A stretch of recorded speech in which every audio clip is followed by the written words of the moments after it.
Welcome back into another edition of Cross Chop. This is our last episode here going into week 5 of the NFL season. That is John Owning of PFF. I'm Nick Harris of 4 Star Telegram. Putting our finishing touches on the preview of this Cowboys and Jets game.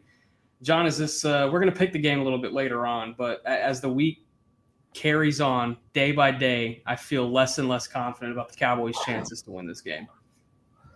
Yeah, the injuries aren't great, but I kind of look at it like if the Cowboys want to be able to do anything this season, they want to make anything of value of this season that doesn't result in a high draft pick, they got to beat teams like this. You got to win this game even with the injuries at heart. So I think this is an interesting game because a victory doesn't necessarily gain you much, but a loss would tell us a lot about where this team stands and where this team is going to go this season. So we'll see how it ends up, but it's going to be interesting regardless. I'm hoping for a victory just so we get some more, it seems like when Cowboys come off a victory, there's a little bit more attention paid to the Cowboys. People are a little bit more excited to click on stuff and read and watch and view Cowboys related content. So selfishly, I hope we get a victory. There was a little bit of a boost after the tie. There was a little bit of some tie love. Let's go ahead and dive into this defensive preview going up against this New York Jets offense. As they certainly have some weapons on the offensive side of the ball. They're 0-4, but they can get it done. And it starts with the ground game, with Justin Fields, what he's able to do with his legs and his mobility. The Cowboys have struggled against running quarterbacks so far this season. This is arguably the best one that they will see all year as far as being able to extend plays with his legs. John, I'm not going to ask you about, what the game plan would be. It would be to dedicate a spy and hope that, you can have that spy be athletic enough to cover Justin Fields. My question more so to you is, who do you put back there? Who do you put back there that you can trust in the second level? There's not many options, if any. I mean, I really think that their only option really is Kenneth Murray. He's the only guy with the requisite athleticism and who really plays in that inside linebacker spot who can be a real spy. I don't really think – Leofau, I guess, could do it, but I don't really think that really fits his skill set as well. And it doesn't seem like he has really gained the trust of the staff entirely, especially after last week not performing very well, given the elevated snap count. Yeah. But I think it would have to be Kenneth Murray. And I honestly don't think that's the worst idea because you make it really simple for him mentally. There's not much that he has to read. He just has to QB spy, watch Fields wherever he goes. That's where you go. Keep good depth, take good angles, those type of things, all things that are inside of his wheelhouse and his skill set as a player. So I think that he kind of fits to be the guy to do it.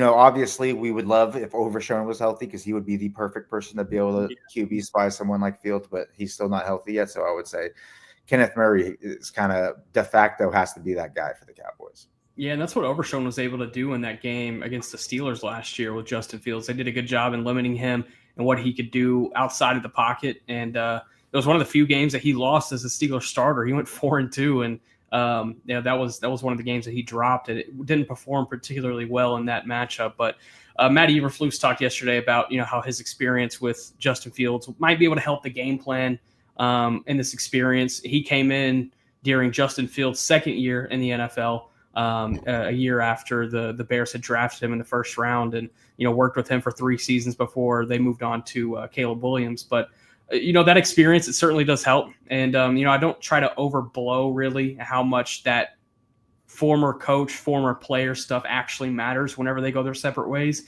But I think there's a little bit to take into account from this because it is a starting quarterback that played for a head coach and is now defending and making the game plan to stop that quarterback. So, there is something to that, but also we're not confident in this scheme, and we haven't been confident in this scheme all year. And that's particularly as you talk into the pass game. And if you're talking about it from the Jets perspective, our man Guyton has the stat down there, ranks 6th in the NFL in receiving yards. Garrett Wilson does with 311. But they got some other guys that can get active as well. We've talked about Breece Hall already, but he can get active in the receiving game. Mason Taylor, their rookie tight end out of Miami, he's got over 100 yards so far this year. They don't have many weapons, but the weapons that they do have, they are efficient and they pick up big chunk gains. It's going to keep this defensive secondary still very much on its heels. It's a multiple attack that this defense is going to see on Sunday. Yeah, and the really worrisome part is the issue that the Cowboys have had with miscommunication and busted coverages. Any receiver can have success against that kind of coverage. You know, when you're busting coverage, when you're allowing receivers to run wide open downfield, or having miscommunications that let a receiver get dropped off in a zone and he's just all by himself, that can allow a guy, like Josh Reynolds or something, to have a big day when you wouldn't normally think so, because just the Cowboys aren't on the same page defensively. And that's kind of been the biggest issue for the secondary thus far this season. So I'm kind of at the point right now where until the back seven really as a whole proves that they can stop really any passing offense, I'm not going to predict that they're going to slow down anyone. Everyone is a scary passing offense going against this passing defense right now.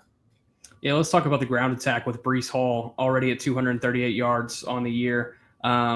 Little under 5 yards per carry at this point in time. I'm curious what you would see his availability be like in this game and what he could potentially bring from a run game perspective.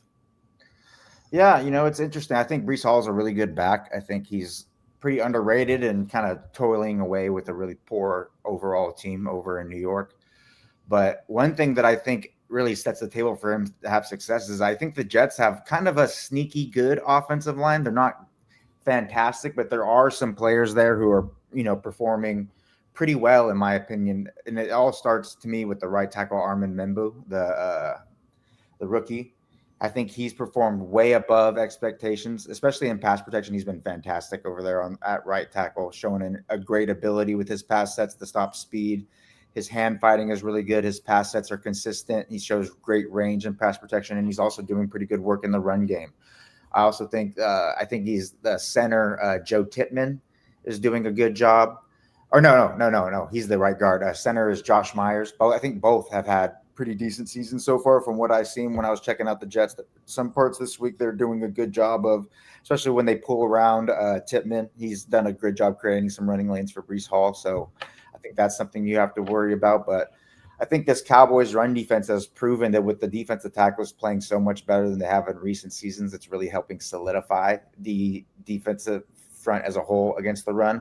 And I think the inclusion of James Houston and Jadeveon Clowney getting more and more snaps week by week is going to only help them against the run department in comparison to Dante Fowler and Sam Williams. So I think that the Cowboys are heading in the right direction, defending the run. And they actually, I think, kind of match up pretty well against Breece Hall and company. I think that the area where you can see the Jets run game have a lot of success, if they do, is with the zone read game, with the speed option game, getting Justin Fields involved. The Cowboys in the past, different defensive coordinators, and even a little bit this year, have not shown the best ability and the best schemes to stop those zone actions, those zone read actions, because it does mess with your run fits a little bit. It has to be a little bit they are unique run fits than when you traditionally fill gaps, because you have to have always someone accounting for that quarterback and that extra gap that he creates as a runner. So you kind of have to the safeties play a big part. A lot of times you'll see defenses use a linebacker to kind of scrape over with the quarterback. So then a filling safety has to come and fill the inside linebackers, what would normally be his primary gap in a traditional run game. So there's a lot of different things that the Cowboys can do. There's a lot of different schemes that a lot of different teams use. And I'm kind of interested to see what Eberflus kind of rolls out in response to the zone read speed option games to account for the extra gap that the quarterback as a runner creates. Let me get your perspective on this one. It's a good question here from Smalley Sheik. Can Donovan Wilson do some quarterback spy stuff? Yeah, I think he could, but then that just means who is going to be doing the other safety stuff? Who is going to be playing? Exactly. Who's going to be doing the low hole stuff in the box, or the hook drop zone? Who's going to be doing the split safety stuff with Wanye Thomas? Are you going to bring in Marquesi Bell? Is he going to be the guy to do that? It just kind of creates another hole on the defense, I would say.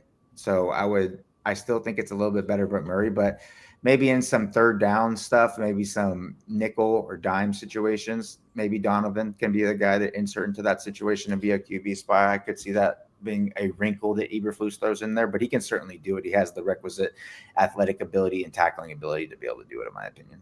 Yeah, certainly. And you talk about that safety position, and if you do dedicate Donovan Wilson to being a spy at any point in the game, and you leave a single high, you leave Wanye Thomas out there.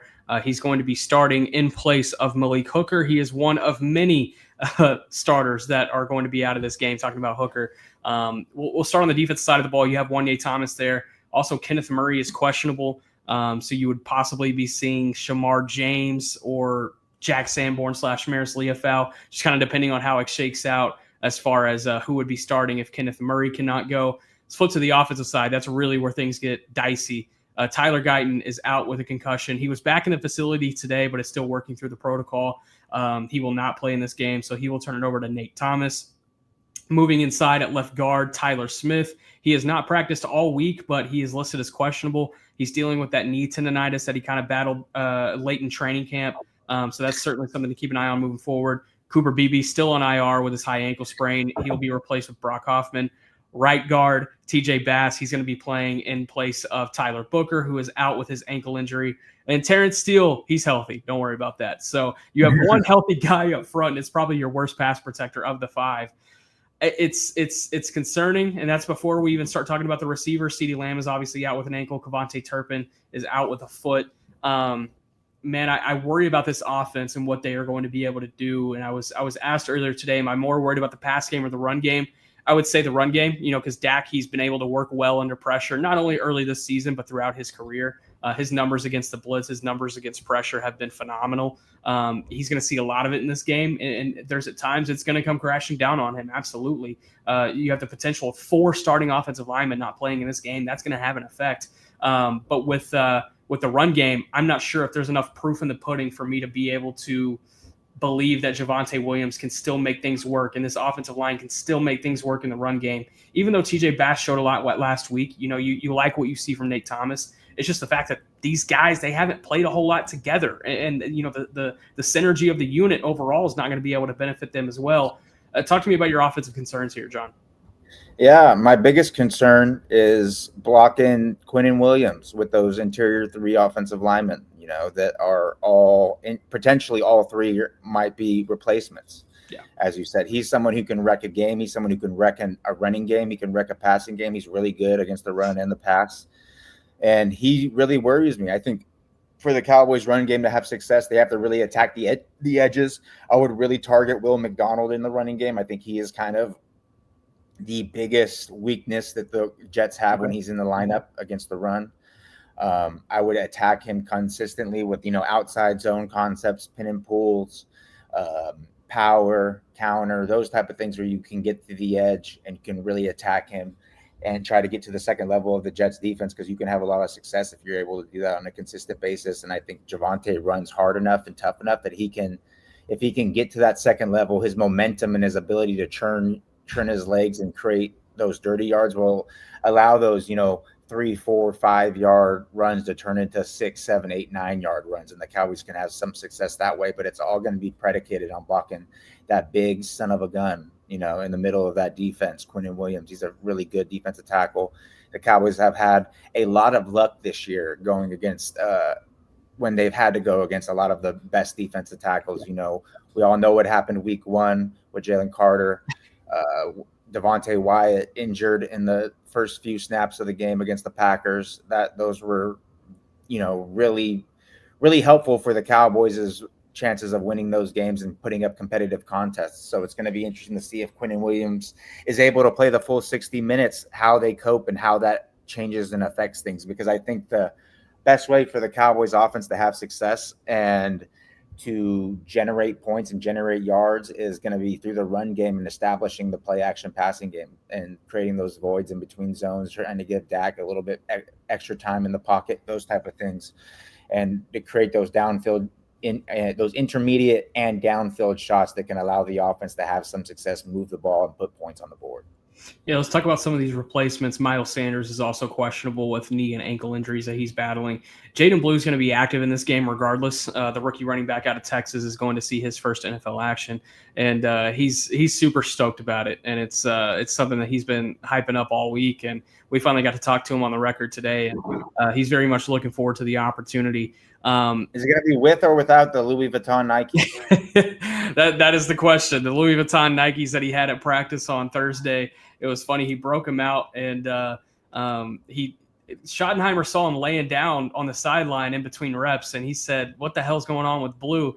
He's like, "Oh, it's those new shoes he's got. He's got blisters on his feet." And he's like, "Of course it does." And so he changed shoes, and he was fine. But maybe trying to break in the new shoes before rolling them out there on Sunday. But regardless, it was a funny moment. But with Jaden Blue, not only am I expecting him to serve as the backup running back if Miles Sanders cannot go, I'm expecting him to be the lead kick returner as well. That's going to be an interesting wrinkle for him. He did that a little bit in the preseason. We saw him do it in training camp a bit as well. They are down so many kick returners because you look at it, Kevontae Turpin's obviously out of this game. Miles Sanders has gotten most of the work behind Turpin, and he's either going to be playing this game battered up or not playing this game at all, which I expect. And then you turn to guys that have done it before. Wanye Thomas, can't really roll him out there because he's starting at safety. You look at who else has done it in the past? I'm trying to think off the top of my head. Jalen Tolbert. They don't want to get Jalen Tolbert hurt either because they're already down 2 receivers. And so they've worked out about 7 guys this week at kick returner. They've worked out Kyer Elam, Jalen Brooks, Jalen Cropper, Jaden Blue, multitude of guys, and it sounds like it's going to be Jaden Blue that's going to get those lead kick returner opportunities, and it sounds like it's going to be Jalen Cropper that gets those lead punt returner opportunities. So that'll be fun. And also Jalen Cropper sounds like he's going to kind of take over what Turpin's role is offensively as well. So that's really exciting. It is crop top season, John. I've been looking forward to this since training camp 2024. It is one of the more underlying exciting things about this game because I've said it before. I think Jalen Cropper, if he was on any other team, I think 20 teams in the NFL, he'd probably be able to crack the 53-man roster. It's just the nature of him being behind Kevontae Turpin here that makes it a little redundant to have both of them on the 53-man roster. But this is a guy that's proven to be capable, not only in training camp, but in the preseason, going back to his college days at Fresno State. So could be exciting to see what Cropper brings to the offense. But nevertheless, they are going to be relying on their depth really heavily here in this game. The problem you run into, though, John, let's look on the offensive line to start. Let's say Tyler Smith does not play. You're most likely moving TJ Bass to left guard. You're most likely putting Hakeem Adeniji at right guard. If one of those guys goes down, you're starting to talk about Trevor Keegan or Wesley French, who's going to be coming off the practice squad for this game. I mean, there is a lot that you are hoping does not happen in this game, or else you're going to be turning to some really inexperienced guys in the offensive line. And against this defensive front for the Jets, I mean, it's already spelling disaster. That would spell catastrophe. 100%, and like I feel like a broken record, but especially going against someone like Quinnen Williams, going against, imagine Quinnen Williams getting, more than 10 snaps one-on-one against Trevor Keegan. That would not work out well in the Cowboys' favor, It's just, it would really hurt the Cowboys' ability to do a lot of the things that we want them to do to create success. It would really hurt the run game. It would really hurt Dak Prescott's ability to hold on to the ball and allow stuff to develop downfield. He'd have to get the ball out quick. You'd have to have a quicker passing game. And that doesn't really lend itself to the receivers that you have. That kind of hurts a lot of the things that Pickens does well, especially. This might be another game where we get another 15-catch, 60-yard performance from Ferg. Yeah. If we have to lose, if we lose interior offensive lineman to injury. So I think it's really paramount that the Cowboys bless you.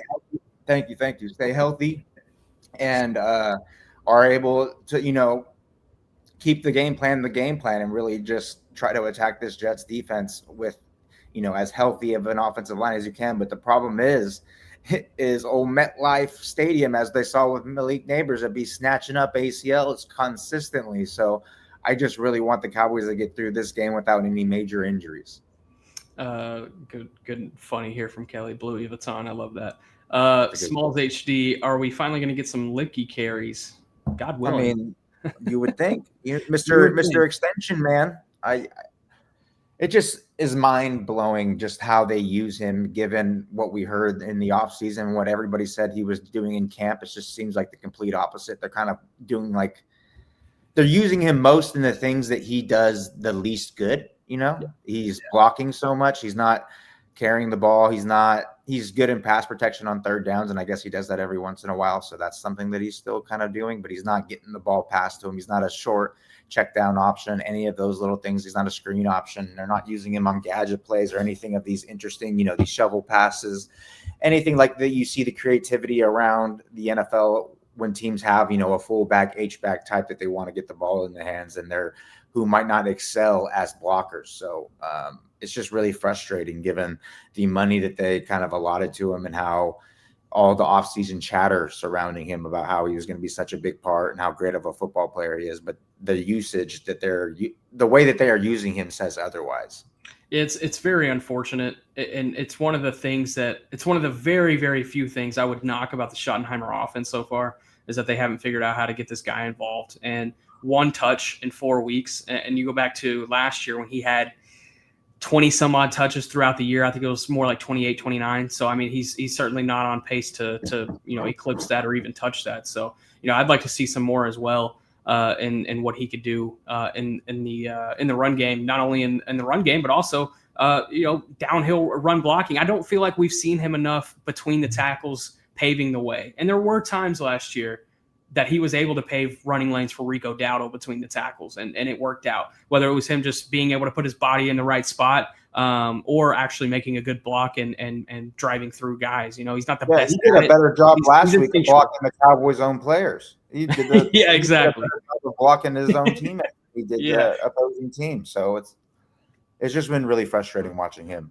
honestly. Yeah. Like you said, it's been one of the few down marks that I have about Shoddy's offense so far, because I think he's done a really fantastic job with the allotted personnel, and especially with the injuries mounting. He's done a really good job of allowing the Cowboys to maintain success on offense. But if I had, one major critique, it would be definitely the loop key usage. All right, John, keys to victory. Give me one thing on both sides of the ball that the Cowboys have to do in order to pull out a win, and then give me your prediction. Offense, I already kind of said it, but it's definitely get the run game and play action game going. I think they kind of feed off each other, and against this type of defense, I think that's how you can create the most success and allow the offense to stay on schedule and move the ball, put points on the board. I think those are the two major factors. And then on defense, I think it's stopping the quarterback run game. The Cowboys have had such an issue stopping the quarterback run game, whether it's the traditional running game with zone, like I said, with zone reads, QB option and speed options, triple options, any of the different ways, QB draws, any of the different ways that you can draw up getting the quarterback the ball in the traditional run game. But then also when he drops back the pass and the scrambling ability, that has been an Achilles heel for this Cowboys defense, who has many Achilles heels. They have like 6 Achilles, it seems like. Yeah, not a good thing at all. Not a good thing at all. So that's going to have to be, locked up. I think if they can do those two things, get the running game and play action passing game going on offense, and they can slow down the quarterback run game on defense, I think they'll be set up really well to win this game and escape with a victory and keep the season afloat.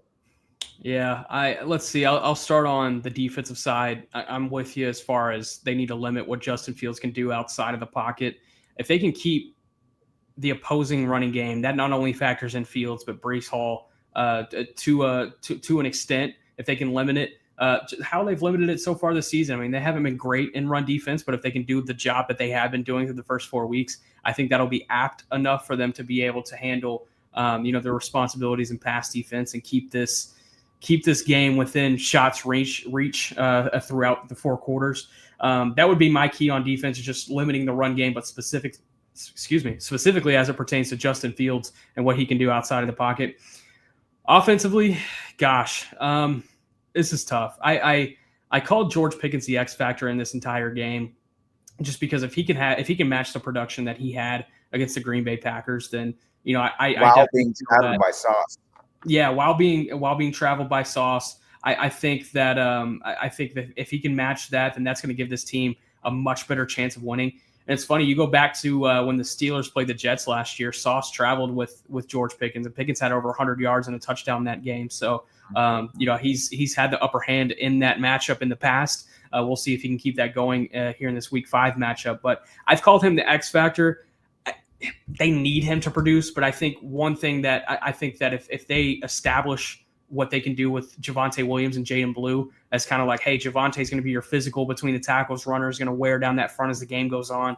Jaden Blue is going to give you this big play burst, big receiving boost. If they can utilize that, I think they find a way to win this game. It's I worry more about the run game than I do about the pass game with 4 offensive linemen out. And I know that's weird to say, considering that you might see a lot more pressure for Dak Prescott, and that puts his health in jeopardy. But overall, what he's been able to do against the blitz, against pressure so far this season, that concern is not as high as it would be in the run game. Yeah, I think like everybody, I think I'm really, really excited to see about what this Thunder and Lightning combination of Javonte Williams and Jaden Blue can do in the running game. Kind of similar to what the Lions have in David Montgomery and Jahmyr Gibbs. I think that when you have someone like Javonte Williams who runs so hard, and he might not be the most explosive, the quickest running back, but he really, he brings that toughness, he brings that power, that ability to run through tackles, that ability to carry defenders to get those dirty yards, and then you bring a really speedy back. It really changes this, like, when a defense gets accustomed to defending a certain type of running style, and then another one comes in with a substantially more burst, it can be difficult to adjust to on the fly. And that's when you can see them create those big running lanes. And I think that's something you saw with the Lions early on, and Jahmyr Gibbs is before he kind of really took over as the running back one. When David Montgomery was the one, he was the one that was really the early down back. He would get most of the carries, and then they bring in Jahmyr Gibbs as kind of the change up. I think that can have a lot of success for the Cowboys, and I'm really interested to see if Jaden Blue, that the key for Jaden Blue is just his vision has to be up to par. He has to be able to read the lanes, hit the right gaps, and then show that burst, show that speed, the ability to outrun, pursuit angles, the ability to get to the second levels, make defenders miss, to outrun secondaries. I think this could be really, and also I think in the screen game, being able to get Blue involved in the screen game is another way. Get him the ball in space and see what he can do, because if he can play the way we all think he can with his speed and his elusiveness, it will add another layer to the Cowboys offense that will just make them that much more difficult to defend once they get everybody healthy back. 100% agree. Let's dive into some of these fan comments. We have some good questions. And first of all, I want to say, I know it's Marquis spell. I misspoke with the Marquesi Leighton S, sir. Sir, honestly, you just need to stick with it. You just need to stick with it anyway. That's going to be your bit as Marquesi. Yeah, Marquesi.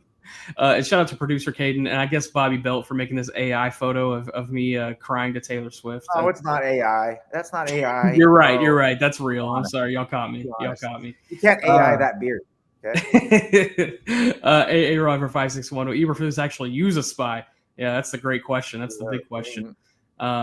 Jeremy Phillips, Marist, Leofold end up fouling Fields every time. Yeah, he had some bad penalties last week, man. And that one on third down, oh, man, that was so bad. So bad. And I think the issue with him being a QB spy is the fact that he doesn't break down in space. He just kind of runs and then dives. He doesn't really break down and come to balance and make tackles. He kind of overruns a lot of plays, and I think that's the worst thing that you can do when you're a QB spy, because a lot of times you're the only person available to tackle that quarterback for 5, 10, 15 yards. So you need someone that's a little bit more of a consistent tackling, and that's why I think Kenneth Murray would be a better option than Murray Leofold in those situations. What's the plan at safety with Hooker out? Will Elijah Clark be called up from the practice squad for this game? So as we mentioned, Wanye Thomas, he'll be starting for Hooker. I do expect Elijah Clark to get a practice squad elevation. There's a lot of guys I expect to get a practice squad elevation because they're going to need them. I would expect if Miles Sanders cannot go, Malik Davis, I bet he rotates into the mix. I bet we see probably Jerron Christian on the offensive line. Wouldn't surprise me if he gets in. Already mentioned Jalen Cropper. I think Jalen Brooks will also get a practice squad elevation. And then you're running up against your limits. So, I mean, they can only elevate 3 of those guys. So, I mean, there's only going to be so many that they can choose from, but they will be using all 3 elevations. You can bet that this week. But I'd be surprised if Elijah Clark is not one of those guys because he can at least contribute on special teams where Wanye Thomas has been able to so far this season. So that'll be cool to see, man. Elijah Clark, that's been a guy we've been looking forward to seeing. Let's see. Jeremy Phillips, and you addressed this. Can you bring Bell into spy? Is he fast enough? You mostly said, yeah, but no. Yeah, he can do it. He's someone, but then I think if you're going to use Bell to do it, you can only do it in obvious passing situations like nickel dime packages. You don't want him being in there on base defense. If it's a pass on a run pass down, like a first or a second down, I don't think he's the guy to do it just because he kind of sacrificed a lot in the run game. If he has to take on a block, we all know that's not very good.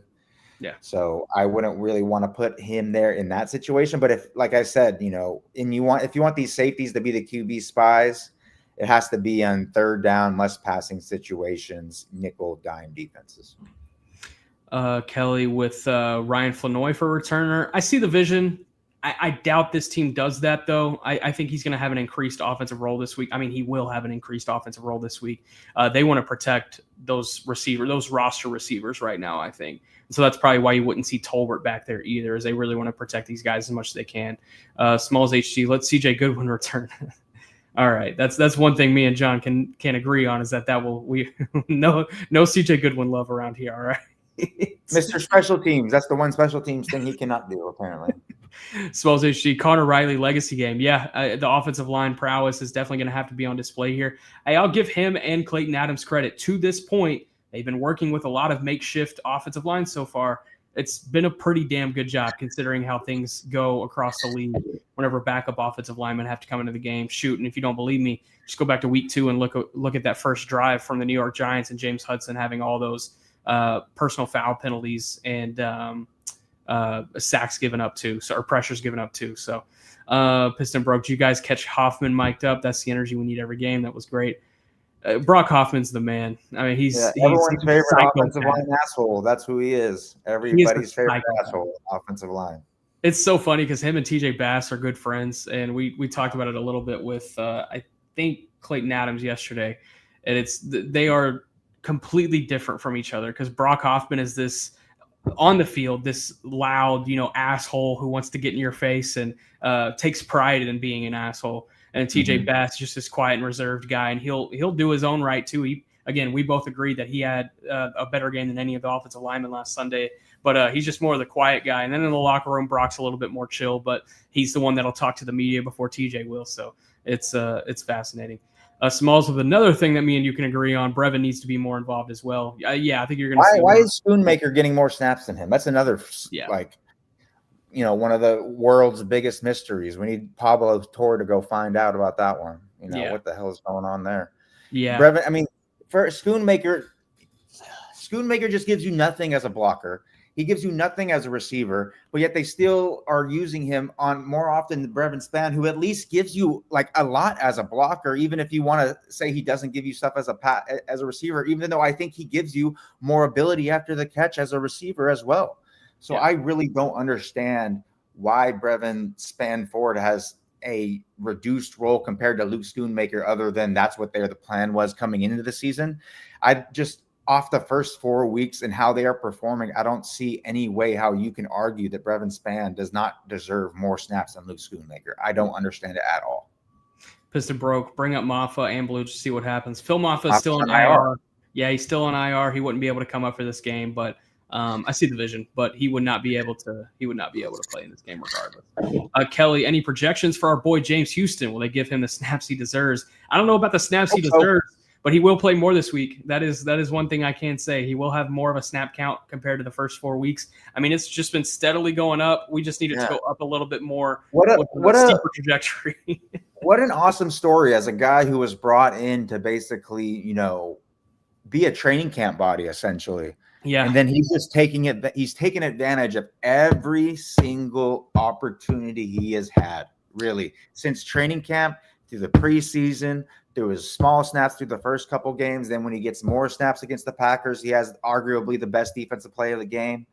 It's just such a great story. It's so great to see someone who just takes the opportunities that are given to them and just makes the most of them almost every single time. It's been fantastic to see, and I wouldn't be surprised if by the end of the season he's the definitive starter, someone who came in from a training camp body to a quote unquote every down starter type. I think that would be fantastic, and it just goes to show his work ethic, goes to show his ability to assimilate to a scheme, all of these type of things, and just his talent, his skill set, his ability to return from the injuries that were really hampering him with the Browns and the Lions. I think he's really remade himself into quite a quality player on the defense. Someone who I hope that they bring back for, I hope he gets one of those little 2 or 3 year contract extensions at the end of the year where he's going to be here for a while. Yeah, it's back-to-back years that you've had a training camp tryout pass rusher end up being pretty damn good for this team. Carl Lawson last year, and then now James Houston. Yeah, Carl. We mentioned it on the show. How is he still on the street? Blows my mind. I have no idea. He's out doing. What is he doing? He's not doing yoga. What's the other one? Pilates. He's the Pilates master now. He's the Pilates master. Yeah, you watch his Instagram. He's all flexible now. That's funny. It's all crazy. It's all weird. Staying in the edge department, John, is Easy a good run defender because of arm length or something else? I like this question. Is Ron just trying to fuck with me with this arm length shit? Y'all know my feelings on arm length. No, it's not because of his arm length. It's because how he uses his length, and it's also the efficient technique that he uses. I've gone into it in our film rooms before, but he is doing a really good job is when he's going against bigger, powerful, more offensive linemen. He's using his quickness and his ability to get to an edge and those type of ways to beat blocks. But then when he's going against smaller, tight ends, people that he can overwhelm with his power, that's when you see him doing the stack, shed, shrug, release, all of those type of things that you see classically done on the edge. I just think he's doing a really good job of knowing who his opponent is and tailing his technique to best fit the situation, and that's why he's been able to have so much success in that department over the last couple of weeks. I forgot about your arm length bit. That was a good call out by AA Ron. I'm going to start baiting you on that more now that it's in my brain. When we get into draft season, you're going to hear so many rants because I'm going to start mentioning arm length with tight end, and it gets me so mad because people that I respect more than anybody in the draft space who do fantastic work. I'm just gonna say I can't think of anybody at the top, but Dane Brugler, who is probably the preeminent best voice in the draft space, and they'll be like, oh, fucking Reuben Bain Jr. is good against the run because of his arm length. I'm just gonna be like, kill me, somebody please punch me in the face. This is the most idiotic argument. And it's just an easy way because it's a thing it's just a thing people say. It's not an actual when you break it down. It's don't get me into it. Hey, great example. Our boy Carl Lawson, the shortest arms I've ever seen. 31.5-inch arm. Yeah. I have gifs on my Twitter of Carl Lawson with his 31.5-inch T-Rex arms outreaching offensive lineman with 35-inch arms, and you go, John, how is that possible? It's physics. A guy has 3.5-inch less arms. It's because one arm is longer than two. You dummy. That's why. How to use your length. How to use your length, not just having great length. You need to know how to use it. Good question. Another good one here from Kelly. Has anyone asked Eberflus why he's so resistant to diversifying our pressure packages and coverage concepts? We keep getting the same predictable looks over and over. Look, you can go back and watch the Eberflus availabilities. There's not a whole lot to pull from him. He's very reserved with what he says in his pressers, and I don't know if that's a product of him having a lot of heat here early on, or if it's a product of him coming out of the shitstorm that was in Chicago, but it not the same verbiage, but we've asked him about, mixing up the pressure looks. We talked to him about what Trayvon said earlier in the week about wanting to play a little bit more man coverage. Has he considered playing more man coverage? Has he even considered changing his zone concept looks?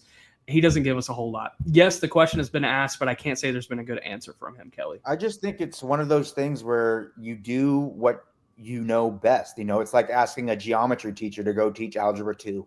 It's just you say oh, math is math. You should know everything, but there's just it's different, and I think it's the special coordinators are the ones that are able to put like Dan Quinn, obviously they can curtail their schemes to fit their players. I think Eberflus is kind of a little bit more of what's common, especially in the past in the NFL, but especially with the old school guys is they're kind of, it's hard to teach an old dog new tricks type of thing. They're going to do what they know best, and that's what they're going to stick to. They don't have the wealth of knowledge or the comfortability to teach and to implement the different schemes, so they just aren't going to do it.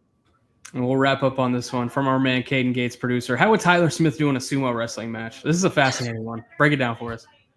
Against my guy Hoshoru, he's getting tossed out the arena. My guy, he's getting tossed out the arena. But he'd actually be probably pretty good if you give him the time. Obviously, he's big. The thing is, Tyler Smith would be a small sumo wrestler at like 315 pounds. Yeah. That is small. Hoshoru is like an average sized sumo wrestler. He's 360 pounds. God. So it's like he would probably do better than a lot of the guys his size would, but he would just get overwhelmed by some of these bigger guys like the Ono Satos, the 400 plus pounders that are so big.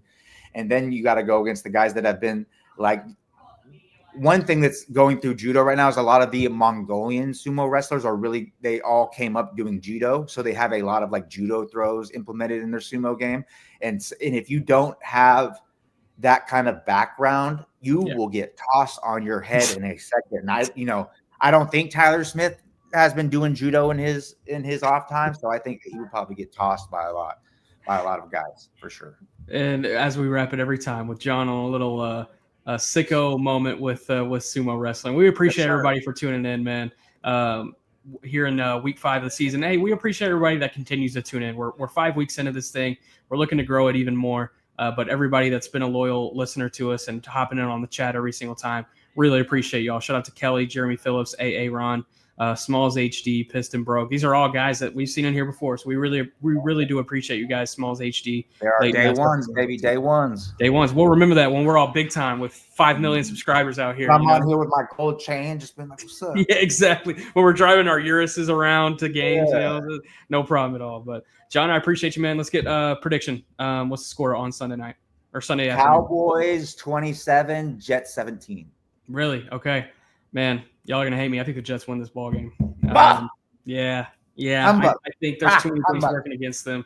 We've mentioned all the injuries.